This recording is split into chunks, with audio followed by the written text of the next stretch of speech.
Dito, ituturo ko sa inyo paano kung nga ba inayos ang aking XSR 155 na ayaw sumindi ang panel gauge at ayaw ding umandar.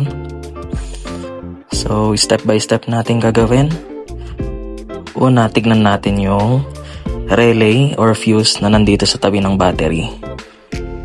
Tignan lang natin yung 7.5. Yan. Tapos, makikita natin meron siyang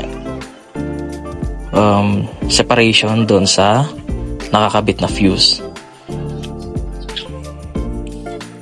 Okay, by the way pala, meron siyang nakalagay na extra na emergency na 7.5 or fuse.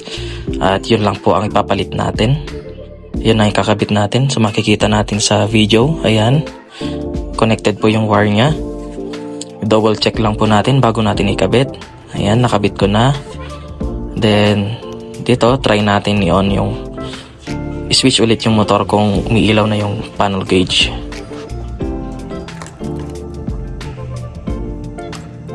Ayun, gumagana na po. So, ayan. Okay na po yung ating XSR 155. Sana nakatulong tong video na to. Thank you.